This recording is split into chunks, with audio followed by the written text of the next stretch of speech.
Hey, what's going on, party people? This your man Griff. I just wanted to talk to y'all real quick about what I've learned for myself during this first month. As many of you know, back on the 13th of November, I quit my job. It was my last day there, and I started doing my notary business full time. I've been doing notary, for 2.5 years. So this isn't something that I just hopped into out of the blue.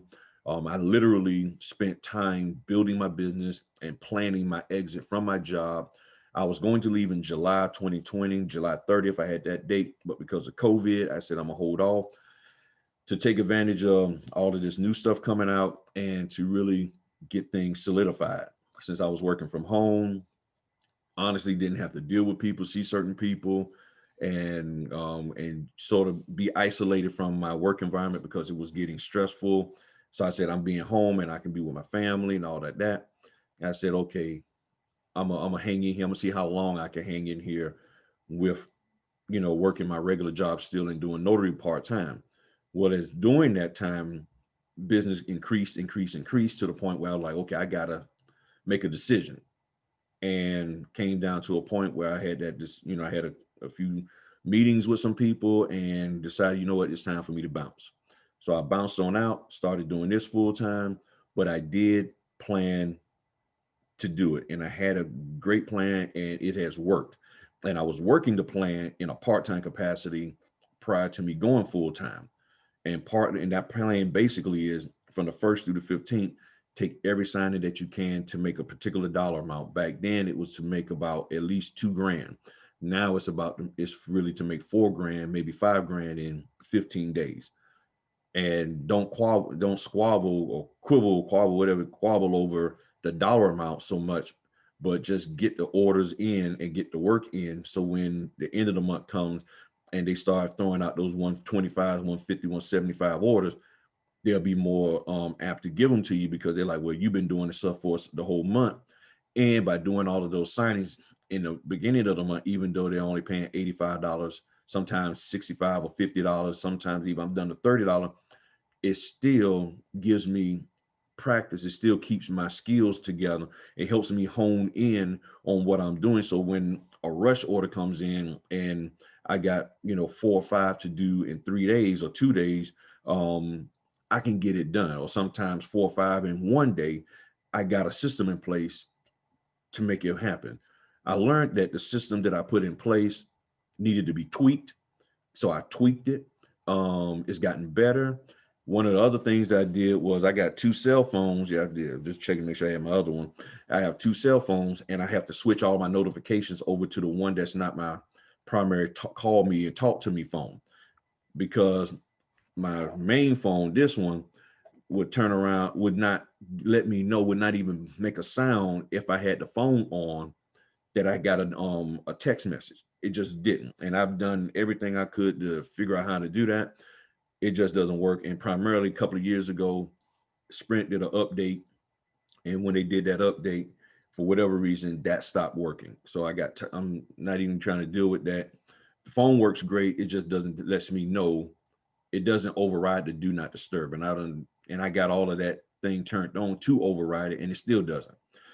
So I switched all my notifications on that. So I had learned that I needed to do that so that I can get orders coming in, because I missed out on a lot of $120 orders because I didn't get the notification. I didn't get a notification that something came in. So I missed out on probably about maybe 5 or 6, so you're talking about 700-800 bucks, at 120 a pop. So I said, okay, I learned that lesson. I learned that going forward, I'm going to pace. I need to pace myself. Um, I learned that I did very well at work-life balance. It was a little out of whack, but I did spend time with my wife, spend time with my kids. My dad, he lives with us, so I was spending time with Pops, checking on him, making sure he was doing good, chit-chatting with my friends, making time for other people, all of that. So the work-life balance was good. Um, and I knew it wasn't going to be the best because of how much I was just going to throw myself into the business this first month. Second month, third month on is going to be a lot more balanced. Um, and I already see that for this month of December, things are a whole lot more balanced. Um, I'm being more, I would say, not being more careful, um, but just making sure that I'm paying attention to the orders that come in, because there was a couple of time orders came in and I didn't really look at them, and I hit and I accepted it, and then next thing you know, I'm taking an order that wound up in some cases causing me to be double booked, and that I don't want to do again, So that's just an order that came in, so I gotta take a peek at it. Nope, I'm already booked during that time, so can't do that. So I learned that I got to be careful about being double booked, and I know a lot of people are real big on trying to shift times. Like, I try to stick with whatever time the people said. Um, the bottom line, what I learned, you can do this business if you take it serious. If you're not looking at it as a side hustle, like, ooh, I can just make some quick money like Uber and Grubhub and all of that. I would ask that you stop looking at it that way and take it for real, not play, but for real, for real, for real. And do this thing serious, okay? Because you're commissioned by your state to take care of legal matters for people, to sign. And when I say legal matter, I'm not saying you're being a lawyer, but taking, notarizing their legal documents, verifying who they are, and ensuring that they sign the documents properly. And that's a big deal. And you need to take that serious.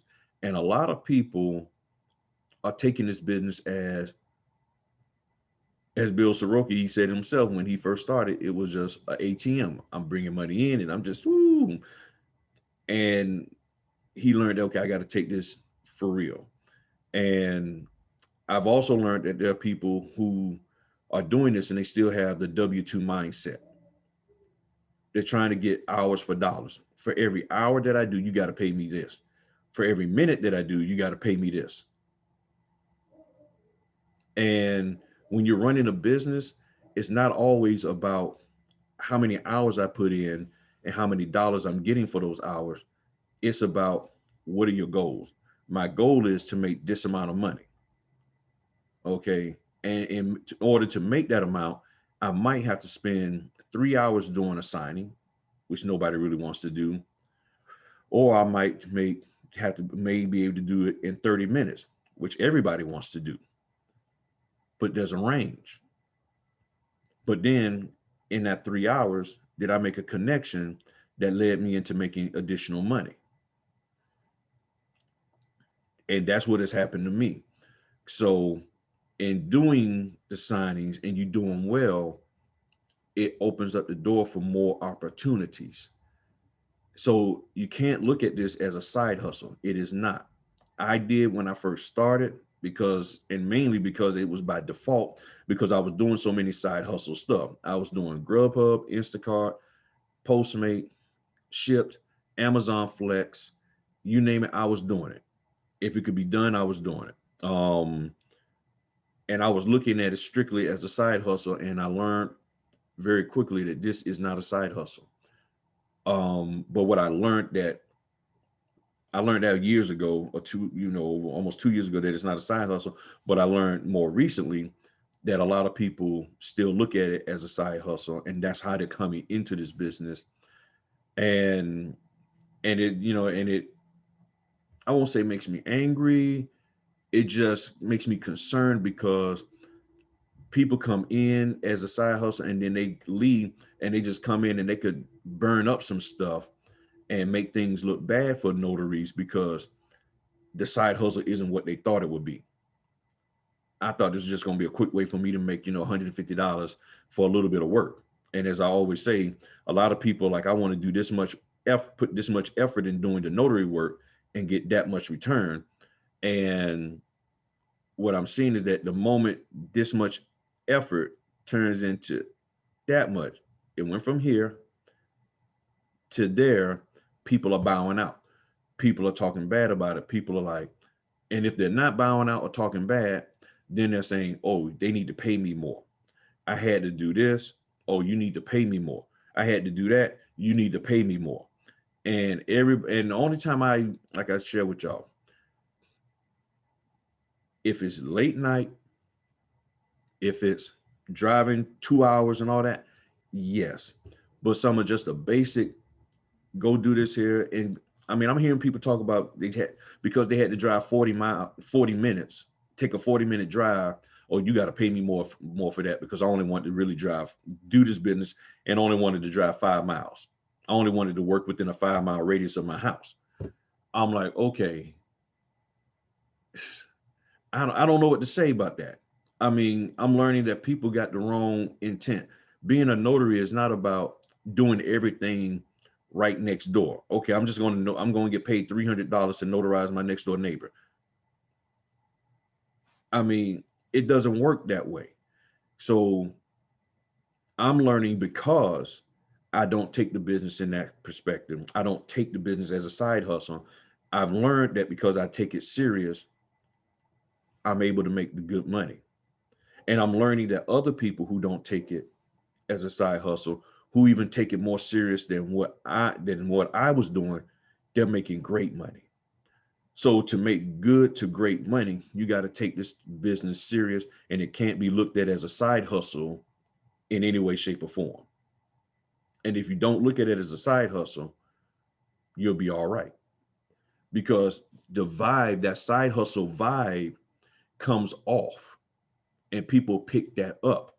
No matter how much you may smile, no matter how pretty you are, no matter how handsome you are, no matter how much you may look like those little overlays on Facebook and Instagram, all sparkly eyed and twinkly beard and stuff, people can pick up that you're in it just for the money and you don't care about people. How do you know? Is that people will really, I mean, I got people that within 15 minutes of being with me, they're like, can I get your card? They want my card because they see it. They like, okay, you care about me. And just a quick story here. The other day I did a signing, very loud lady. I'm talking about loud. You could hear her 10 miles away. She was very loud. Cats everywhere in the house. Her and her husband, great people, but I'm talking about cats everywhere. Cats crawling all across the paper, just coming. I mean, I'm sitting here signing. Got my thing, and the cat is like right on top of the paper, looking at me like, what you gonna do? I'm like, this your world, dog. I mean, cat. I'm sorry, cat. This your world. Cats everywhere. Cat fur all over the place. Well, she couldn't move. I mean, well, she could move, but it was difficult for her to get up. So I had to do the signing in one part of the living room with her husband, and then take the papers over there and have her re-sign everything. So in other words, he signed, and then I had to take those same papers and go through them again with her to sign. She was like, "Can I have your card?" Because she saw the care and concern that I had for her. Because her right arm that she wrote with, she had surgery on it, and she couldn't write as nice and neatly as she preferred to, and she was embarrassed that her signature was going to look real bad. And I just told her, "Ma'am, you're fine. You're fine. You're doing good. Don't worry about it. Take your time." Yeah, I had another signing, but I said, "Don't worry about it, ma'am. Just take your time. Don't rush. Just take your time."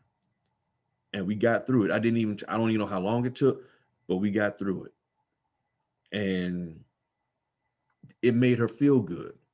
And that's the kind of stuff that you have to have.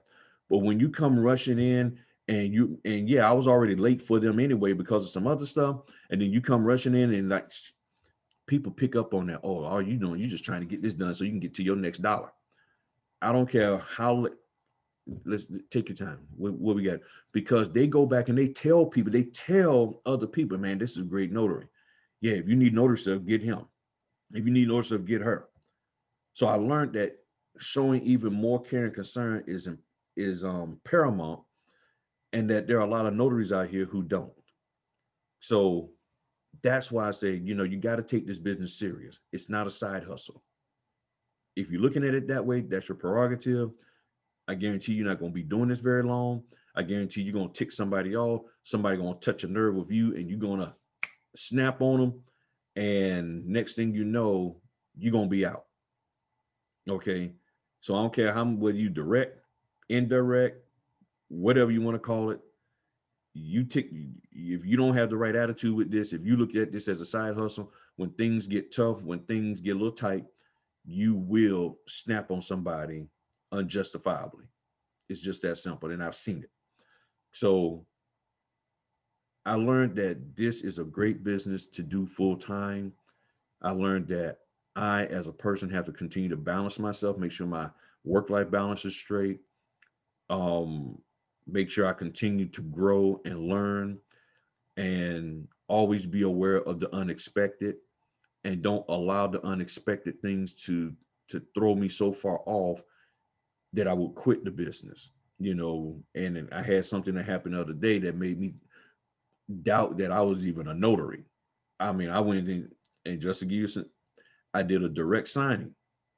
And when I was in there, I didn't even know if I was certified. I was like, do I even know how to be a notary? I mean, it was just that tense for me. May not have been tense for them, but it was tense for me. And I'm going to share that with y'all. But I learned, I said, you know what? I don't care how bad the situation is for me, or how bad I feel about it, or unsure I feel about it. I can do this. And I'm going to do this, and I'm going to get through this. And I made the adjustments on the fly. And I had two signings back to back.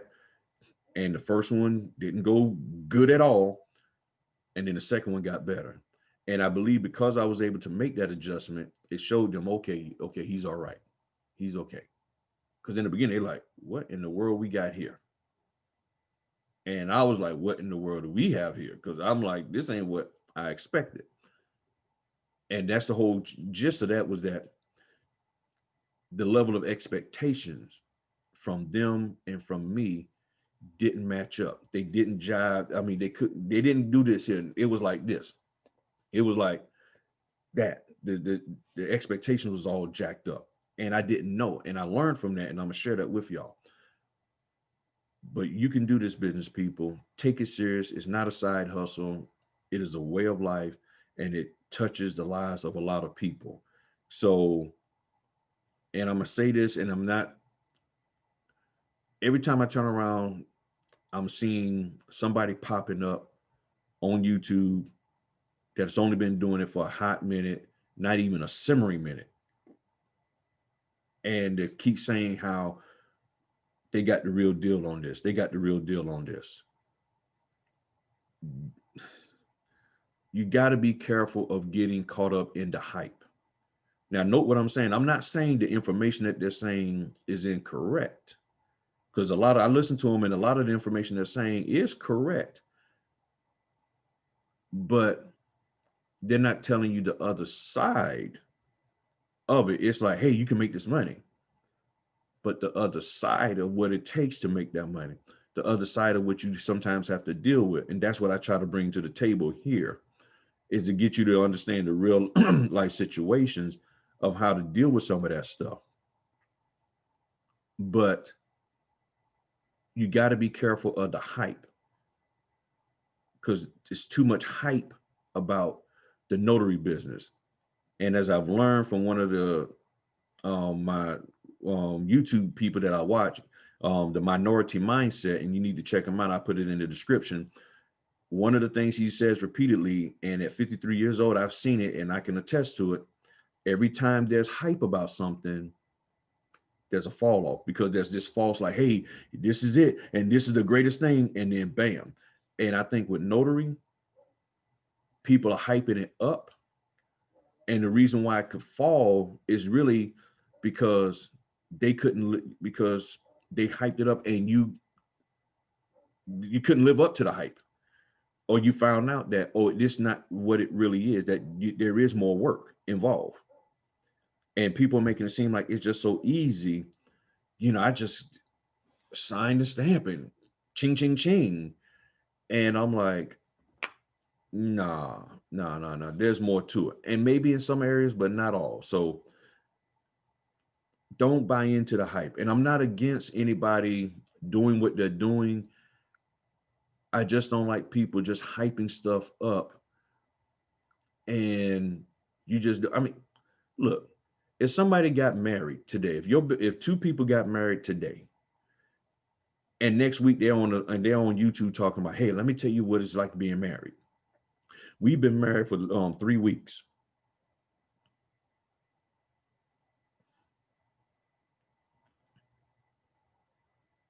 That was the let it sink in moment. For 3 weeks, and now you're going to tell me what it's like to be married. Okay, got it. My wife's a hairstylist, runs a cosmetology school. 30 years she's been in the industry. Somebody who just started being a cosmetologist, I'm going to tell you how to be a cosmetologist, and I'm going to tell you the real deal about it. You barely done 12 heads. But, and I'm not saying I'm an expert, okay? That's why I talk about certain things about behind the scenes, about when you're in the house with people, some of the stories and all of that, because I know I don't have all of everything about it. I don't have this on lock. And I've said it before. I'm like, if I don't have it on lock, how can somebody else have it on lock? And all I'm asking, especially the young folk who coming into this, just be mindful of listening and getting all hyped up thinking that, oh, I'm just going to be running in money. It's just going to be coming out of everywhere.